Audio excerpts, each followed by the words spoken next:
Good morning, Ryan. How are you, sir? Hey, good. Happy Facebook Friday. Yep, another Facebook Friday here. Seems like July has been quite the month as far as the market goes. Yeah. Probably going to be record numbers if I had a guess. I mean, it just, last I looked, we had like 900 homes in escrow, which is fantastic.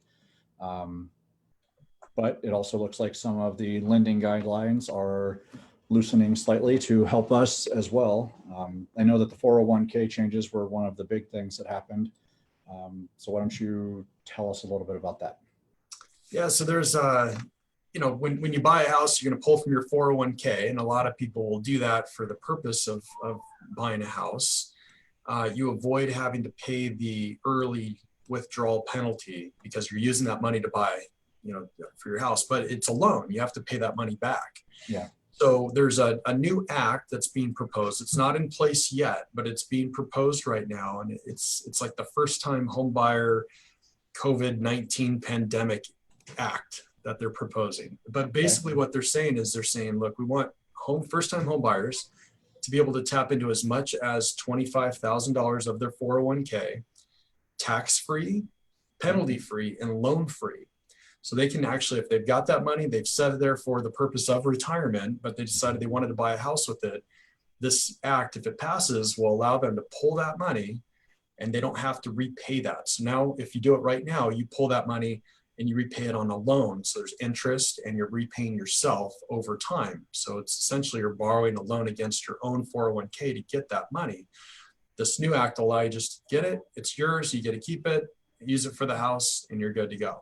So that would be actually a really interesting way to kind of help some of those folks, because some of those lower down payment loans were getting a little bit tight for a while, and they were seeing that the first time buyer population that's kind of coming to market is huge. It's maybe one of the biggest that we've ever seen. Yeah.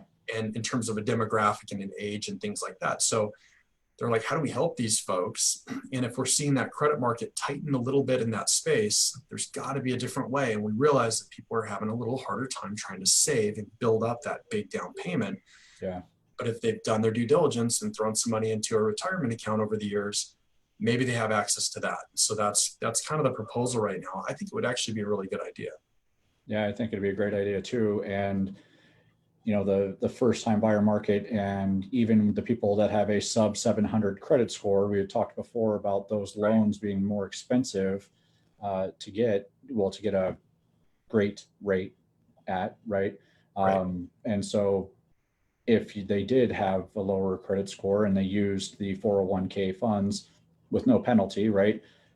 That would be a good way. They'll drop their payment 100, 150 bucks right there, free, if you will, because they use their 401k funds instead of having to ask the seller to do a buy down. So I think that that'll help first time buyers compete for sure in today's market, as long as they're willing to do it and they set up the 401k and have put some money away in there.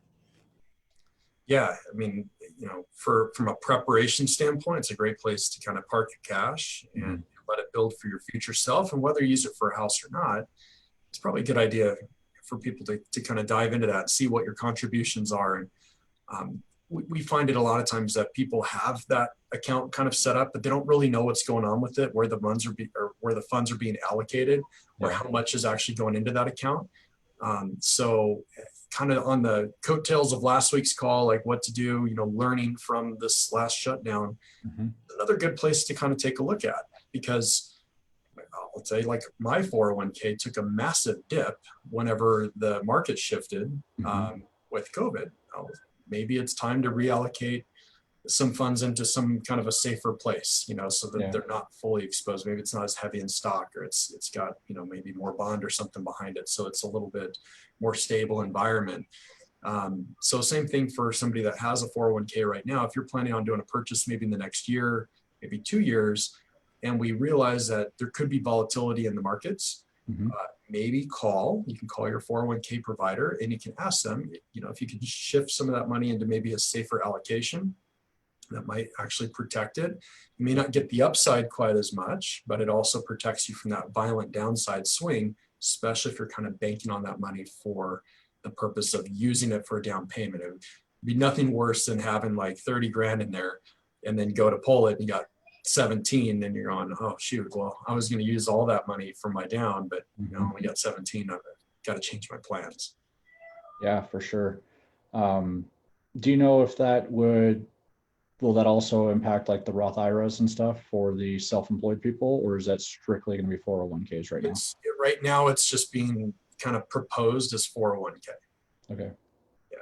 There may be like a 403b, you know, some of those, there's some other variants, but I think it's more in the employer or employee stance versus self-employed. Okay. Yeah. That's interesting. Okay. Anything else? It'll probably pass. I mean, you got a big backer. So the National Association of Realtors is standing behind this pretty well for good reason, because they realize the benefit in it. Yeah. And as you know, NAR is a pretty big entity. I mean, they've got some good kind of push when it comes to getting things pushed through.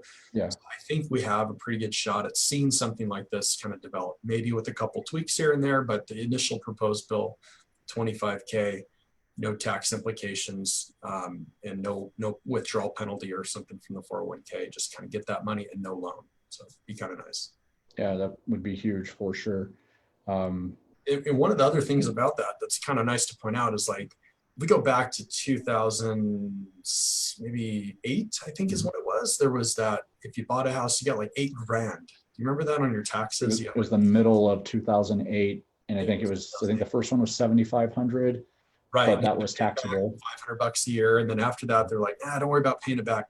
We'll do another round of it, but it's gonna be 8 grand to get a tax credit, and then there was like a state credit for 10,000. So yeah, essentially, you could buy a house and you got all these big credits from the taxes. So this new bill, it's not taxing the taxpayers in any way, which is really nice. It's, you know, if somebody did their own due diligence and saved their money, they can use that, but we're not going to the general public saying, hey, you know, fund all these kids that don't have any money yet.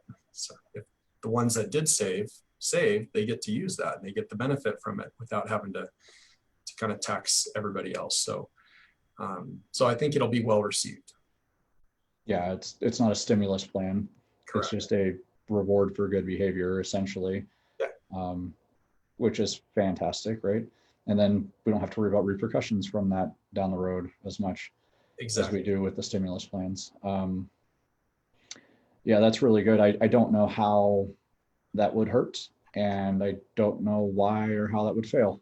So looking forward to that. And, you know, again, if you didn't already say it, for those that are participating in a 401k, like, and you have a plan of purchasing a home in the future, maybe you start throwing the money into the 401k in preparation, right? Because, and correct me if I'm wrong, but when you put the money into the 401k, it's pre-tax, right? Right. So you don't get taxed on that money going in. And if this bill passes, you're not going to get taxed on it coming out for the sake of purchasing a home. Correct. Right. That's huge. So that's a really good point, you know, for somebody who is going to stash away bigger chunks of money just for down payment. And you could get a little upside with it too. You know, that money goes into the 401k and it's in a good, well-built plan, and you're getting a little bit of a gain on it. It's definitely going to be more than what you're going to see in your checking or savings account. So you're getting a benefit there, but you're also doing it pre-tax. So huge benefit there. And remember, you can do, I think it's below the age, and forgive me if I'm wrong, but I think it's below the age of 55. It's $19,500 per person. That's the max contribution for a 401k for 2020. So per year for an individual. Yes. Right. But if the employer does like a matching program, that they can also do the 19.5. It's not a total of 19. I don't know if the employer can do 19.5. I know the individual can contribute 19.5. That's the max. But the employer match, I think, there's an additional cap on top of that. Yeah. So in other words, I don't think they can give you 20 or 19.5 and then you get 19.5. I think it's 19.5 just you, and then you have a little bit of a buffer for the employer match. Got it. And just so, like, isn't like the lowest tax bracket like 20%, like roughly? There's some that are a little bit lower than that. Yeah. Okay, well, let's go with 20. So 20% of 20,000. 20 is kind of an average. I think that's maybe what you're pulling from. Gotcha. So for somebody doing that, they would save $4,000, 20% of 20 grand in a year. Just not paying Uncle Sam $4,000 in taxes because you thought that through. That would so think about this. Let's say you're a single filer, and I don't off the top of my head remember the bracket, but let's say that let's say single filer at like $65,000 to $100,000. I don't remember the range. I can look it up, but there's a range there where it'll kick you from like 18 to 20, and then from 20 to 22, and 22 to 25, and it keeps going on and on, right, all the way up to like 39 and some change. So as you do that, let's say you were on the cusp of you were making $70,000, and you decided that you're gonna pay 22% taxes on your money, but you contribute to your 401k. Well, it kicks your taxable income back down. So now you could actually fall into some of those lower buckets. Those are the kind of moves that we start to look at. I look at them all the time when we're building out a loan for somebody, and they're telling us, hey, next year I think I'm earning more. Should I buy? What price point? We're kind of taking a peek at that, because sometimes you're going to lose it either way. You're either giving it to the IRS, or you can give it to your future self, or if your taxable income is really taking a leap, sometimes our clients are getting like big pay raises. Well, when they jump into these bigger taxable brackets, they're in for a little bit of a shock. Yeah.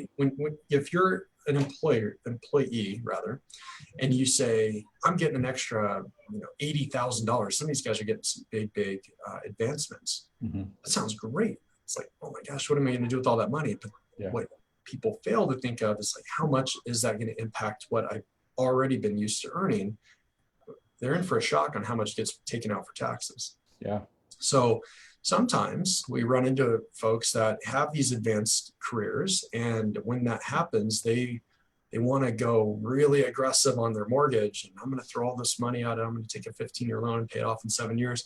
They fail to realize that if they've got a lot of working years ahead of them still, they're like basically annihilating their tax benefit. One of the only places that they have a tax benefit. You've got your 401k and you got your mortgage interest. So sometimes it actually makes sense to move up to the next house, even though it's more expensive, but you're able to write off. And so you can look at the net change, the net difference, and it's very close in many cases, even though the payment difference may be off. So sometimes just doing general tax planning, and we just kind of introduce the idea, and then we always refer them back to somebody, CPA or somebody that they're used to doing their taxes with, to confirm that those numbers are accurate and that they're going to see that kind of benefit. Yeah. But oftentimes it's a place that they just totally forgot to check, and it's kind of nice to do that every once in a while, just as a see where I'm at. I made more money now. Okay, where's that going to land me? I've seen it in some cases where clients are only off by like $5,000, and it kicked them into the next taxable income. But they could have parked that $5,000 in an IRA. They could have put it into a 401k, and it would have dropped them back down. They would have paid less tax over all of the money that they made for that year. Yeah, would have been huge. It's probably also super beneficial to people who do a lot of overtime, because I hear a lot of people when they do overtime, just like that one shift in a pay period, like 90% of it gets eaten by taxes, right? Oh yeah. But if they think about it and they just bump up their 401k contributions and pull that extra shift, it's a huge swing. Like they would probably keep most of their money, depending on what that looks like per pay period. So yeah, those are just the wealth building, like life hacks, right? Just, you got to look at things like that. And then the compound effect with it, like even if they don't buy a house, just, if you got to keep so much more of any overtime shifts that you had, that would help you amass wealth much quicker. Yeah, absolutely. Yeah. And then if your timing is right on real estate, you grow it exponentially. So anyway. Yeah, we've seen it time and time again where somebody's maybe in one of those homes that they bought in like 2011 or 12, and they're comfy and they're like, I got a ton of equity in my house. It'd be great. Yeah. And they really kind of want to move into something a little higher price. So let's say they bought a house in 2008 for $200,000. It's worth $450 now, and they want to go to 6, but they're scared. When we actually do the numbers and we show that net benefit to them and what it's doing to their taxable income and everything, they're really, really close. Like those numbers start to shore up and get a lot closer than they initially look on paper. So for sure. always something kind of fun to look at, from a planning standpoint. Yeah. That reminds me of one of my first business coaches and a conversation we had before I sold my rental properties off. We had one of them that was paid off and one with a super low balance on it. And the others were higher, but those two, he was telling me, he's like, man, that's just lazy equity. Like that money's not doing anything for you. And if the market shifts, that money just disappears, right? I don't like debt, so I didn't really feel comfortable with the first part of that conversation. Right. And then, like you said, you started looking at the numbers and see how it shores up. And we did that, and I ended up pulling, money out of one of the one rental that was paid off, and used that money to purchase another property or another home. And also, I had money left over after the down payment, and I purchased a piece of land at the same time. And that was essentially zero out of my pocket, picked up two more properties. And then just with the one new house, the cash flow was significantly higher. I want to say it was like 40% more, even though I had more debt, but it was spread across two properties, right? Right. And that went really well. So again, like that's just another one of those wealth building things. And especially while money is so cheap right now. Yes. So what about so with the 401k draws for the down payment, does that have to be a primary residence? Yes. Yeah. Okay. Yeah. Got to be a place you're going to live into. Okay. So they could do that and purchase a new primary. You got to be careful when you talk, so if you're the consumer and you call up to your 401k provider and you're explaining all of this to them, you have to be really careful the way that you're kind of explaining it, because on the other end of it, they may be listening for certain things and giving you an answer based on what they're hearing. Mm-hmm. So on both sides, I think there's got to be a little bit more cautious. We did have somebody recently that called for a 401k. They already own their home, and they said, yeah, they were going to cash out in X. So refinance in their own name and kind of cash out in X. And still, without initially doing a refinance, they were just going to pull from the 401k and pay off this X. And the 401k is like, yeah, no problem, you can do it. And they're going, all right, great. So they start the process, and then they got hit with all of these penalties, early withdrawal and all that. And they said, wait a minute, I thought this was okay. I'm using it for the purpose of a home. And they said, yeah, but you already own the home, so that it doesn't count as buying a home. And so there's some confusion there. So this guy was going to pull the money out and pay off this X. Well, that wasn't working out to plan. So it was actually better for him to go to the refinance instead of pulling the 401k, because we started looking at what's the cost going to be to pull the money from the 401k and pay off this other person versus just doing a refinance, do a cash out refi and pay that person off that way. And that cash out refi had some extra cost involved with it. So we had to pay attention to that, but also the implication of the 401k, the loss gain on that. I mean, there was a few things there. And so between a handful of us, the CPA, financial planner, or myself, we decided that the refi actually made more sense.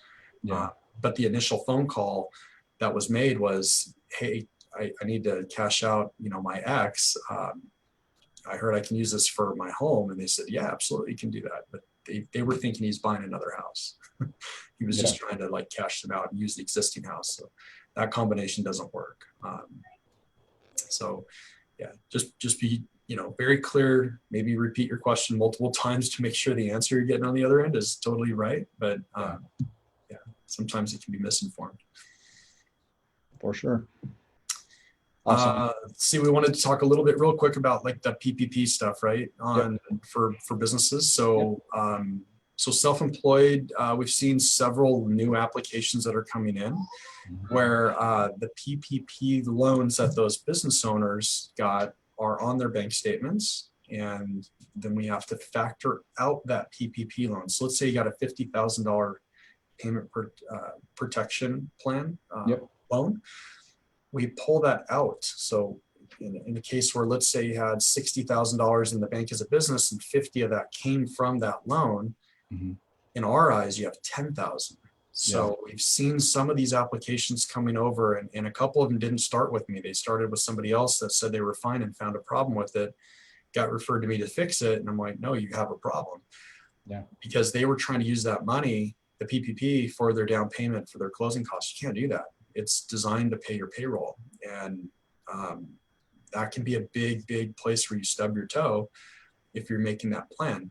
Yeah. So let's fast forward and say that we didn't have a bank statement that shows the deposit. So it's been in there for a couple of months now, where we're now in like September, and that deposit, we wouldn't know where it came from. Yeah. It also shows up as an inquiry on your credit report in many cases. Mm. And then lastly, there is a place where they can go in and check to see if a business would have received a PPP loan. So there's not really going to be any kind of hiding on that. So we're trying to encourage self-employed folks. Like, I get it. The money was out there. It's really quick to grab. And if it was used for the right purpose, fantastic. If it was used to maybe as a quick means of grabbing some extra cash for down payment on a house, just let us know that so that we can evaluate all of your data and make sure that you're not in 2 weeks into an escrow and you paid your appraisal and your home inspection fee and find out you can't qualify because of this one item right here that you didn't, kind of dodged it. You weren't as transparent on that. So, definitely be kind of vocal on that stuff. But we have seen a lot of these kind of coming over now recently. And I have a feeling it's because that initial shutdown kind of got people nervous and they went, okay, hunker down, save all of our cash. And then as things start to kind of relax a little bit, we're seeing more confidence. And so I think some of those business owners are like, all right, I feel fine. I think we can do this. I'm ready to go now. Now I want to buy. Now the rates are low. I got to buy. I got to do this. So I think that might be why we're seeing so many more loans for self-employed coming in right now. But it's definitely a different animal than it was about 6 months ago. For sure. And so to your point with getting 2 weeks in and having paid for the home inspection and appraisal, especially in today's market where it's ultra competitive, I have to imagine that those people who have this free money that they didn't necessarily earn, in order to be successful, they're probably also bumping up their earnest money deposits and putting more of that money at risk, right? They're coming in, they're like, hey, whatever, I've got this free money that I got, so let's throw $10,000 or $15,000, or let's do my full down payment amount that I need as my deposit. And then they find out they have a problem. Maybe they've removed contingencies and now they're in a real bad spot. I haven't personally seen anybody do that yet. But I have heard it from other realtors that were, kind of explaining what, some hardship that their clients lost. But there was one case I heard was a $15,000 deposit and they waived all contingencies and they did not have a loan.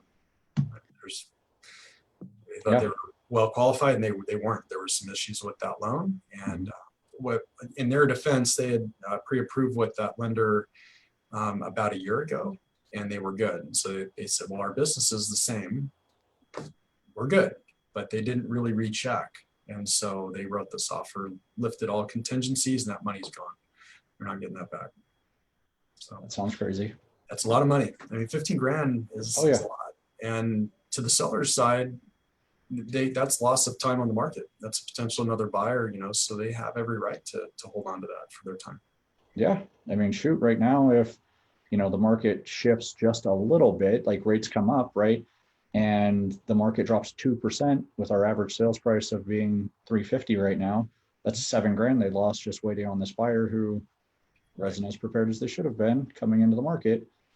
Like, that's a big deal. So, and I don't think that a lot of buyers take that into consideration either, that the seller, they don't know for 2 or 3 weeks through the deal whether or not they have a deal.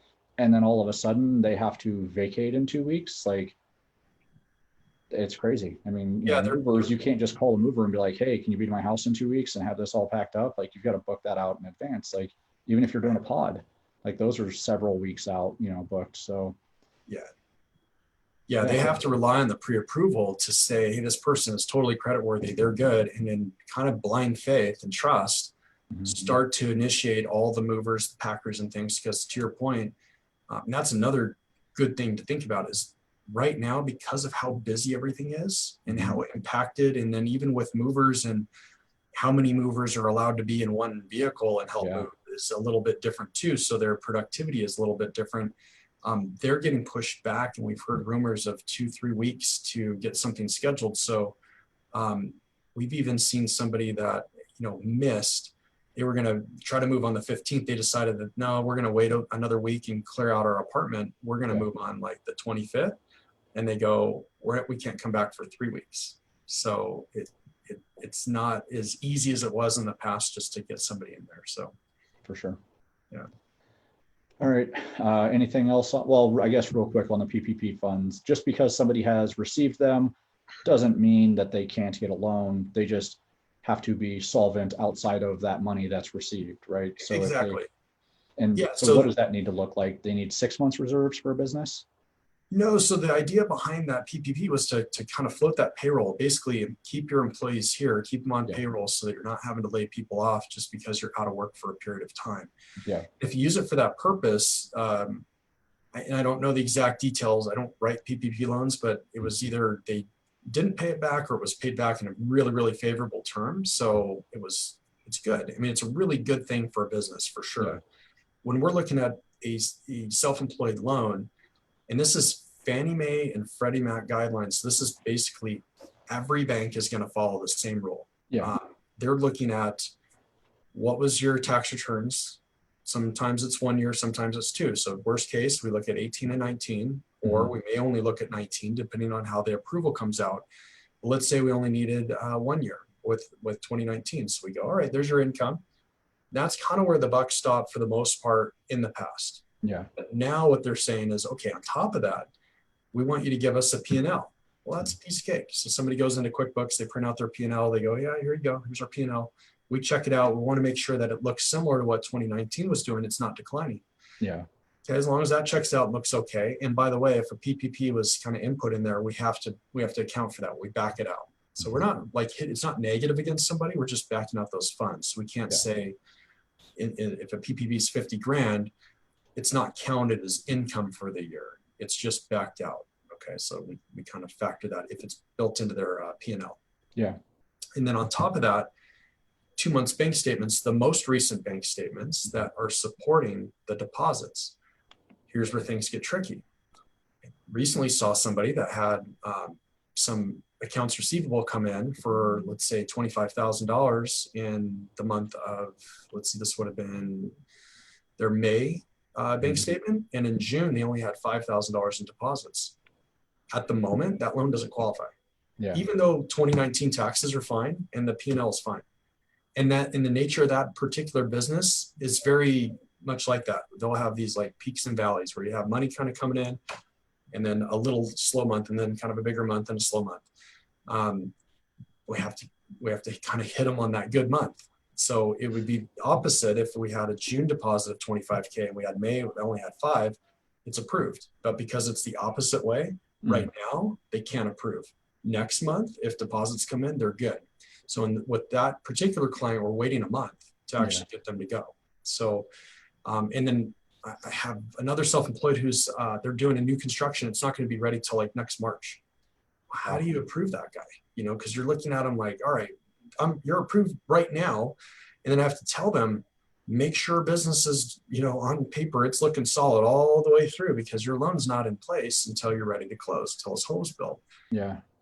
And that's kind of stressful for the business owner if they do have these little ebbs and flows, or if there is another shutdown or something like that. Does that disrupt their cash flow? Maybe. It depends on the business type.